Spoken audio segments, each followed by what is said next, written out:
नमस्कार, GNT special में स्वागत है आप सभी का। मैं हूं आपके साथ शगुफ्ता साहिल देव। देखिए, आज के इस खास शो में बात इसी की होने वाली है जो बैकग्राउंड में आप देख रहे हैं। बात करेंगे विश्व विजेता कैप्टन रोहित शर्मा की, जो 2 साल में लगातार 2 आईसीसी ट्रॉफी जीतने वाले दुनिया के पहले कैप्टन बन गए हैं।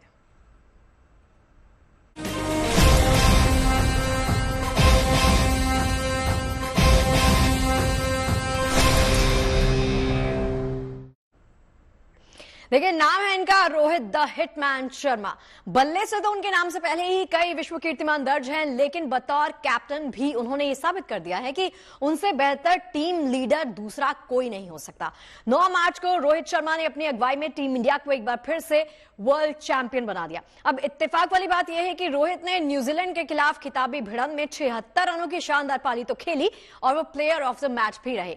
रोहित ने जब से टीम इंडिया की कमान अपने हाथ में ली है, कम से कम फटाफट फॉर्मेट में, यानी इस फॉर्मेट में टीम इंडिया के सितारे बुलंदी पर जरूर पहुंच गए हैं।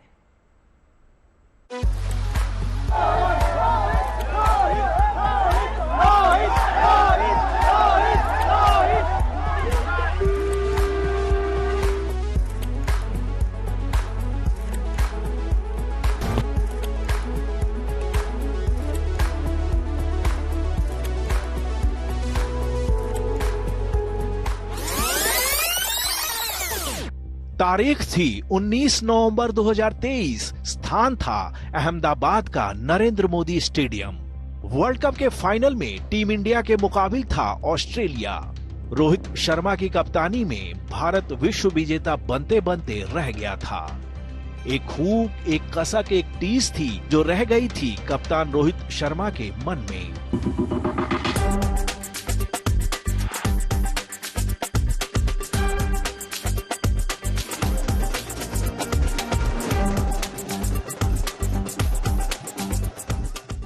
मार्च 2025 को रोहित ने अपनी रहनुमाई में उस हुक को, उस टीस को, उस कसक को, उस पीड़ा को 140 करोड़ हिंदुस्तानियों के जश्न में तब्दील कर दिया।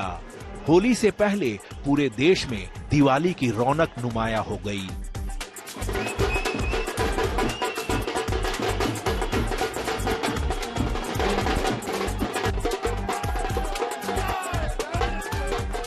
लीडर अगर सेल्फलेस हो, निस्वार्थ हो, भेदभाव रहित हो, तो उसकी टीम की जय निश्चित हो जाती है। क्योंकि लीडर जब सेल्फलेस होता है तो पूरी टीम जीत को लेकर जुनूनी हो जाती है। टीम इंडिया के कप्तान रोहित शर्मा निसंदेह इसी कैटेगरी के लीडर हैं। आईसीसी चैंपियंस ट्रॉफी के फाइनल में न्यूजीलैंड के खिलाफ रोहित ने 76 रनों की जो पारी खेली, उसने कीवियों के हौसले को ऐसा पस्त कर दिया कि मैदान पर मचलने के सिवा उनके पास दूसरा कोई चारा नहीं था। दरअसल जीत के लिए संघर्ष करते कीवियों को शायद पता नहीं था कि क्रिकेट के मैदान के इस युगांधर ने दुबई रवाना होने से पहले ही अपने बचपन के कोच दिनेश लाड से ये वादा किया था कि वो चैंपियंस ट्रॉफी का कप लेकर ही वापस लौटेंगे। रोहित शर्मा ने जो पारी खेली है, कैप्टन इनिंग जो खेली है, बहुत ही लाजवाब खेला है। वो डैनियल विटोरी कह रहे थे ऐसा गेंद डालो, ऐसा गेंद डालेगा, वैसा गेंद डालेगा। अरे चक्रवात के तूफान में सब आ गए। ये गुरु हमारा रमजान महीना जो चल रहा है, हम उनकी तरफ से भी बहुत बहुत मुबारकबाद देना चाहते हैं टीम इंडिया को। इस तरह का चट्टानी आत्मविश्वास तो किसी युग पुरुष का ही होता है, और जब लीडर का, रहनुमा का आत्मविश्वास आसमानी होता है तो पूरी टीम जीत के विश्वास से भर जाती है। यही वजह है कि 2 साल में लगातार 2 आईसीसी खिताब जीतने वाले रोहित दुनिया के पहले कप्तान बन गए हैं। पिछले साल 29 जून को बारबाडोस के केंगसिंगटन ओवल में दक्षिण अफ्रीका को 7 रनों से शिकस्त देकर रोहित की सेना T20 वर्ल्ड कप की विजेता बनी थी।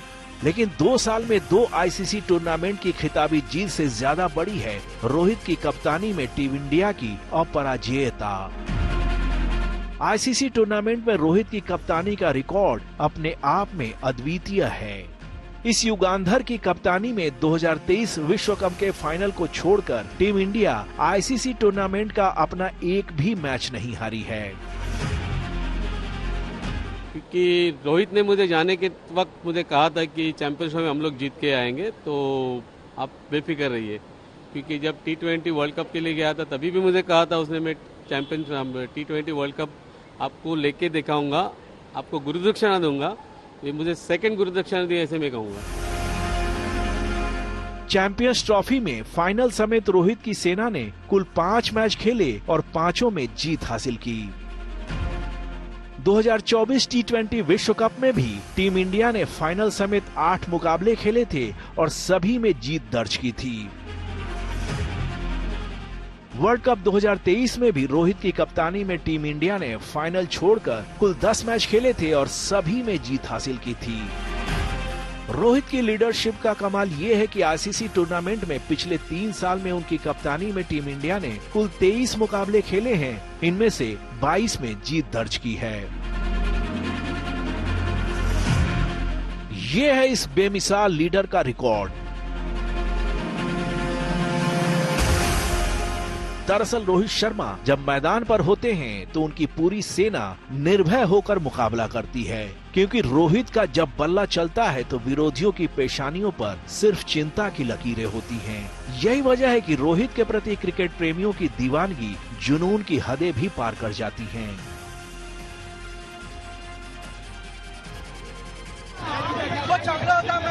रोहित शर्मा मुंबई का राजा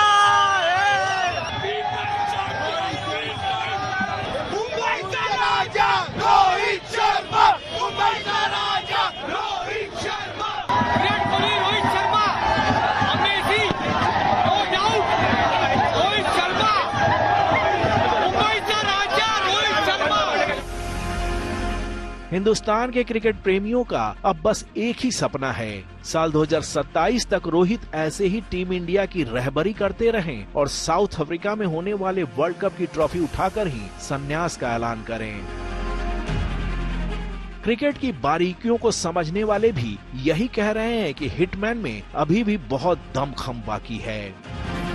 मुझे लगता है कि अभी बहुत क्रिकेट बची हुई है उनमें और अच्छा कर रहे हैं और खेलना चाहिए। जब तक वो जान है ना तब तक खेलना चाहिए। तो वो बड़े खिलाड़ी हैं, वो खुद जानते हैं अपनी बॉडी को, और जब तक परफॉर्म कर रहे हैं खिलाड़ी तब तक खेलना चाहिए। और अगर कप्तान वहां पे देखिए टूर्नामेंट जीतता है तो वो जरूर चाहेगा कि यार वो उसका जो डिसीजन होगा वो बताएगा। मुझे लगता है कि वो अभी खेलेंगे, बहुत खेलेंगे। साफ है कि 37 साल के रोहित शर्मा के रिटायरमेंट की चर्चा बेमानी है। 140 करोड़ हिंदुस्तानी भी यही चाहते हैं कि रोहित ने जैसे टीम इंडिया को T20 का विश्व विजेता बनाने के बाद 2020 फॉर्मेट से संन्यास का ऐलान किया, उसी तरह 2027 के वर्ल्ड कप में टीम इंडिया को तीसरी बार वर्ल्ड चैंपियन बनाकर ही वनडे क्रिकेट को अलविदा कहें। वैसे भी रोहित ने फिलहाल संन्यास की अटकलों को बहुत ही कूल तरीके से खारिज कर दिया है। One more thing, I'm not going to retire from this format, just to make sure that no rumors are spread moving forward. Rohit की तरह का क्रिकेटर युगों में एक बार अवतरित होता है। रोहित के निजी रिकॉर्ड्स को आप खंगालेंगे तो आपके हाथ कुछ खास नहीं आएगा, लेकिन उनकी कप्तानी में अगर टीम इंडिया के रिकॉर्ड्स को देखेंगे तो आपको अंदाजा हो जाएगा कि लीडरशिप के मामले में उनके आसपास भी कोई नहीं है। Bureau report, good news today.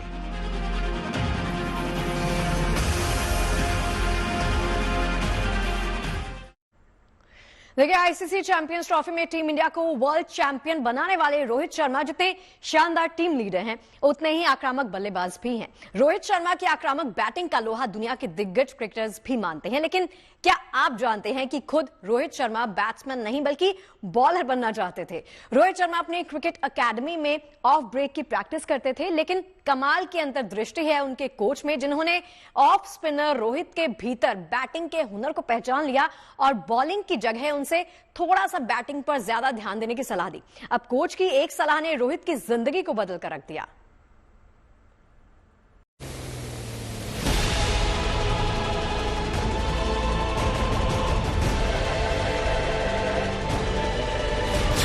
वर्तमान का एक छोटा सा टर्न कई बार भविष्य की पूरी तस्वीर बदल देता है।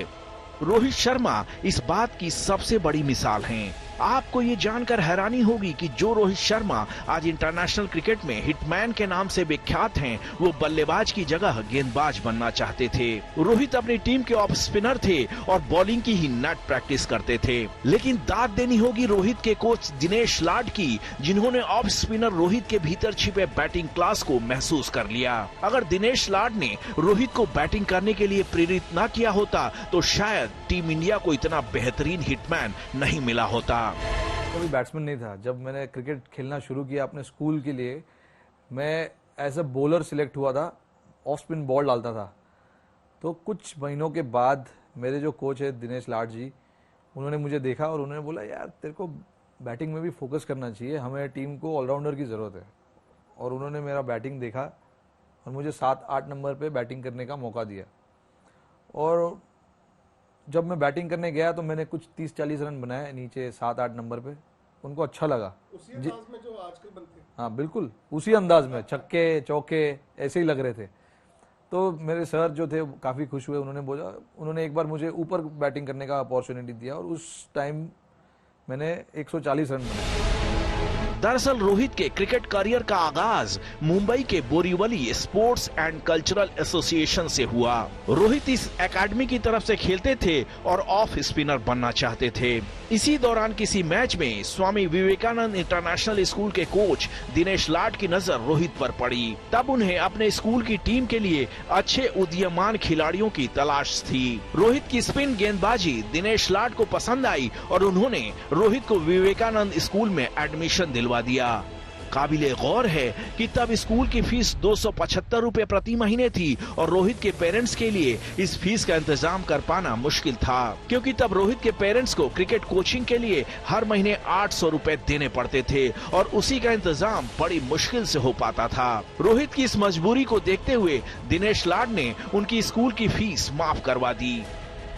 दरअसल दिनेश लाड छोटी उम्र के रोहित के जबरदस्त आत्मविश्वास से बहुत ज्यादा प्रभावित थे। रोहित का आत्मविश्वास देखकर उन्हें शुरू में ही लग गया कि ये लड़का एक दिन दुनिया का सबसे धाकड़ खिलाड़ी बनेगा।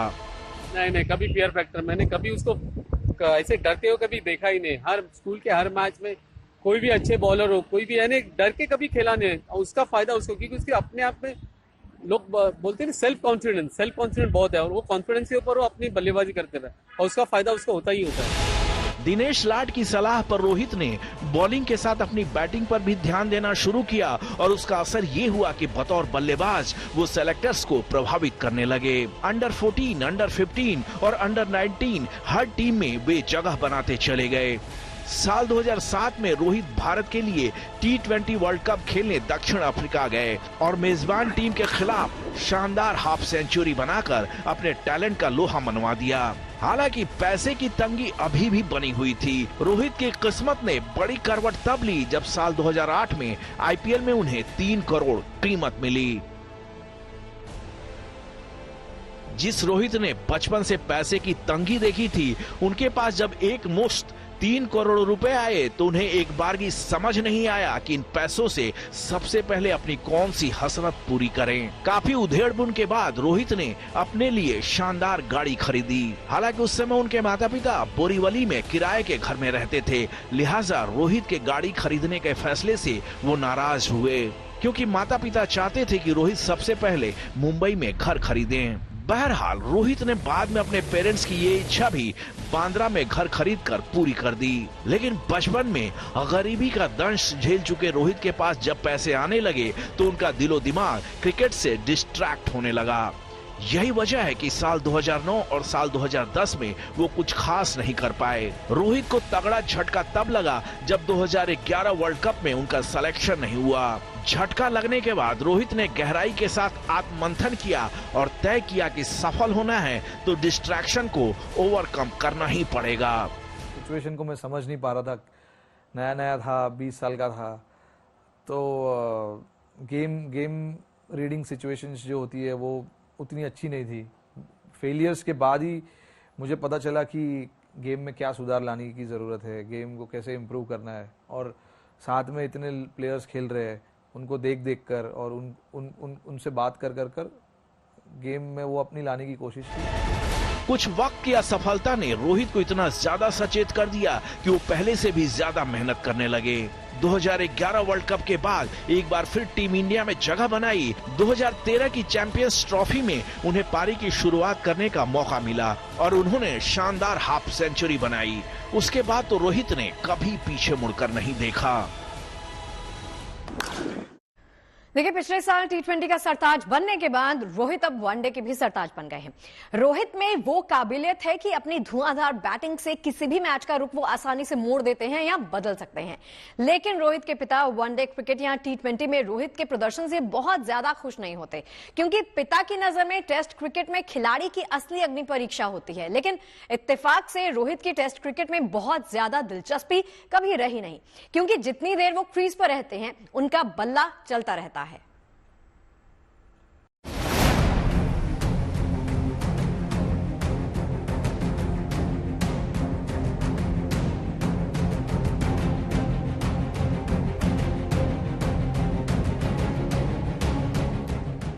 वनडे क्रिकेट में कई इंटरनेशनल रिकॉर्ड अपने नाम करने वाले रोहित शर्मा की जिंदगी एक अजीब विडंबना है। रोहित के पिता गुरुनाथ शर्मा की शुरू से ये इच्छा थी कि उनका बेटा टेस्ट मैच में अच्छा प्रदर्शन करे, जबकि रोहित का टेम्परामेंट वनडे और टी20 क्रिकेट से मेल खाता है। आपको ये जानकर हैरानी होगी कि 108 वनडे खेलने के बाद रोहित शर्मा को पहली बार 9 नवंबर 2013 को कोलकाता के ईडन गार्डन्स में टेस्ट मैच खेलने का मौका मिला। पहले ही टेस्ट मैच में रोहित ने 177 रनों की यादगार पारी खेली, जिसके बाद उनके पिता का खुशी का ठिकाना नहीं था। मेरे पिताजी को टेस्ट क्रिकेट ही पसंद है। एक मेरे लिए सबसे जो मेरे लिए इम्पोर्टेंट चीज़ था वो मेरी फैमिली थी, और मेरे पिताजी वनडे क्रिकेट में ज़्यादा इंटरेस्ट नहीं लेते, बट उनको टेस्ट क्रिकेट में मैं जब भी मैं अच्छा करता हूँ तो वो बहुत खुश होते हैं। तो इसीलिए मेरा एक सपना है कि मैं टेस्ट क्रिकेट में अच्छा करूँ, क्योंकि मेरे पिताजी खुश रहे, क्योंकि मेरे पिताजी को टेस्ट क्रिकेट में मुझे देखना अच्छा करते हो। रोहित के अपने टेम्परामेंट और उनके पिता की टेस्ट मैच ख्वाहिश के बीच एक लंबा कश्मकश रहा है। वैसे टेस्ट मैच में रोहित का रिकॉर्ड कोई खास अच्छा नहीं रहा है, जबकि वनडे क्रिकेट में उन्होंने ऐसे ऐसे कारनामे किए हैं जो इस फॉर्मेट के करीब 53 साल के इतिहास में धाकड़ से धाकड़ बल्लेबाज भी नहीं कर पाया। वनडे क्रिकेट में आज तक कोई भी बल्लेबाज एक से ज्यादा डबल सेंचुरी नहीं लगा पाया है, जबकि रोहित के नाम वनडे में 3 डबल सेंचुरी हैं। रोहित शर्मा ने 13 नवंबर 2014 को श्रीलंका के खिलाफ 264 रनों की ऐतिहासिक पारी खेली थी, जो वनडे क्रिकेट का ऑल टाइम सर्वोच्च स्कोर है। उससे पहले रोहित ने नवंबर 2013 में ऑस्ट्रेलिया के खिलाफ 209 रनों की यादगार पारी खेली थी। दिसंबर 2017 में रोहित ने श्रीलंका के खिलाफ अपनी तीसरी डबल सेंचुरी लगाई। इस मैच में रोहित 208 रन बनाकर नाबाद रहे थे। कहने की जरूरत नहीं कि वनडे क्रिकेट में लंबी पारी खेलने के मामले में रोहित का कोई सानी नहीं है। वनडे वर्ल्ड कप में रोहित के नाम एक और शानदार विश्व कीर्तिमान दर्ज है। वर्ल्ड कप में सबसे ज्यादा सेंचुरी लगाने के अलावा एक ही वर्ल्ड कप में सबसे ज्यादा शतक का रिकॉर्ड भी रोहित के नाम ही दर्ज है। 2019 के वर्ल्ड कप में रोहित शर्मा ने 5 शतक लगाए थे, जो कि एक रिकॉर्ड है। 2019 के वर्ल्ड कप में रोहित ने दक्षिण अफ्रीका के खिलाफ नाबाद 122 रन, पाकिस्तान के खिलाफ 140 रन, इंग्लैंड के खिलाफ 102 रन, बांग्लादेश के खिलाफ 104 रन और श्रीलंका के खिलाफ 103 रनों की पारी खेली थी। साफ है कि रोहित के नाम वनडे क्रिकेट में कुछ ऐसे रिकॉर्ड्स दर्ज हैं जिन्हें तोड़ पाना किसी के लिए भी आसान नहीं होगा। हालांकि टी20 में भी रोहित के नाम एक बड़ा वर्ल्ड रिकॉर्ड दर्ज है। दरअसल रोहित को डिफेंसिव क्रिकेट नापसंद है, बल्ले से प्रहार करना उन्हें काफी भाता है। यही वजह है कि वनडे और टी20 के ऑल टाइम महानतम बल्लेबाजों में वो शुमार हैं।